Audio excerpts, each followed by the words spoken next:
just, it was kind of extraordinary to me that, for example, I got one guy who was a Navy corpsman, who helped to pick up pieces of American soldiers on the battlefield and try and put them back together, who, when he saw Roseanne Boyland, a fellow protester who was unconscious, and guys trying to do CPR on her and they're getting gassed by the police, his brother picked up shields in order to just to let those protesters work. And that's all they did, is hold up those shields. And yet, they're facing charges of assault. So when you hear people say, well, these people have pled guilty, oh, well, these people, shouldn't have done this, shouldn't have done that. It's easy to pass judgment when you don't spend any time trying to get to understand or to know who these people are. Yeah. And why they were there and what they were doing. And the vast majority, I mean, we're talking about hundreds of thousands of people, right? 95, 98% of the people who were there that day just went there to protest and exercise their First Amendment rights, did not go there to cause harm, did not go there to cause damage. That doesn't excuse the behavior of those who did.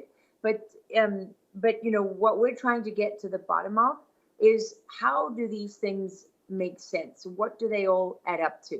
Yeah. And another thing that I learned is that when people, especially elitist people in the media and in politics and in corporations and so on, when they talk about flyover country, right? When they dismiss most of the country. Yeah.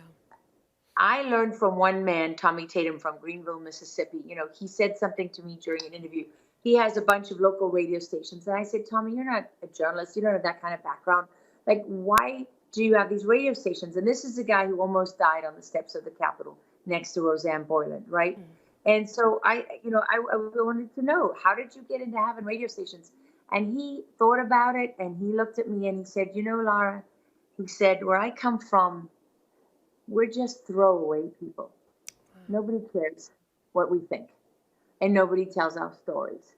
And so I decided I was going to do that, in my community. And that doesn't make this guy a saint. That doesn't make him a perfect person or anything like that. But it was in that moment I realized, wow, when they say flyover country, what they mean is throwaway country, right? Like where I live in Texas. We're just throwaway country. We're throwaway people. If we don't bend to your will and to your narrative, then they just want to toss us out like trash. Yeah.